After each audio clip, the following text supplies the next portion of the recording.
ধৈর্য ধরতে হবে এবং হঠকারিতা করে ভুল সিদ্ধান্ত নিয়ে ভুল পদক্ষেপ করে আমরা যেন সেই সম্ভাবনাকে বিনষ্ট না করি, সেই বিষয়টা আমাদেরকে সবসময় লক্ষ্য রাখতে হবে।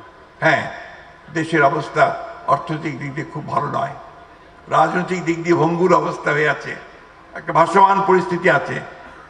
আমরা সেইটাকে একসাথে করতে চাই, আমরা সেটাকে একখানে নিয়ে সবাই মিলেই আমরা এই সমস্যাগুলো সমাধান করতে চাই। সবাই মিলে একসাথে হয়েই যদি আমরা সেই দানবকে, ফ্যাসিস্টকে সরাতে পেরেছি, তাহলে আমরা কেন পারবো না আমাদের জন্য সত্যিকার অর্থে একটা নতুন সম্ভাবনার একটা নতুন রাষ্ট্র নির্মাণ করতে। আমরা সংস্কারের কথা আগেই বলেছি, আবারও বলছি যে আমরা সংস্কার চাই। কিছু কিছু মানুষ আছেন যারা একটু ভুল বোঝানোর চেষ্টা করেন যে আমরা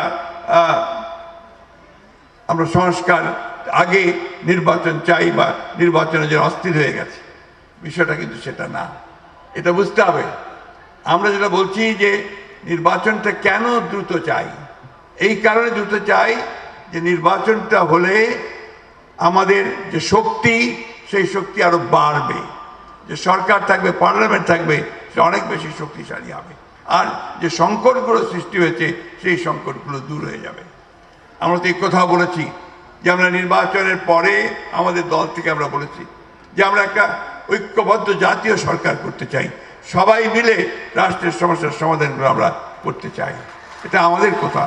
এখন যারা অন্যান্য দলে আছেন, যারা রাজনৈতিক দলগুলো আছেন, তারা অবশ্যই এটা ভাববেন, চিন্তা করবেন এবং সেই হিসাবে তারা তাদের যে মতামত, সেই মতামত দেবেন। আমি বিশ্বাস করি তত্ত্বাবধায়ক সরকার, বা আমরা এটাকে বলছি না, আমরা বলছি ইন্টারিম গভর্নমেন্ট, সেই ইন্টারিম গভর্নমেন্ট তাদেরকে আমরা সমর্থন দিয়েছি, সমর্থন দিয়ে যাচ্ছি এবং এই সমর্থন দিয়েই তাদের পক্ষেই সম্ভব হবে আমরা একটা পথ খুঁজে পাবো, যে পথে আমরা সামনের দিকে এগিয়ে যেতে পারবো। আমার বাংলাদেশ পার্টি, এবি পার্টি, একটা নতুন ইয়াং তরুণদের নেতৃত্বে এসছে।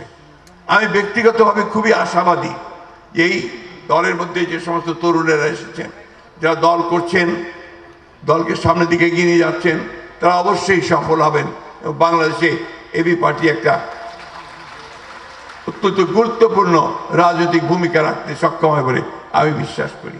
আমি আবারও সব শেষে আপনাদেরকে আহ্বান জানাবো যে আসুন আমরা সবাই ঐক্যবদ্ধ থেকে আমাদের যে স্বপ্ন, সেই স্বপ্নকে আমরা বাস্তবায়িত করি।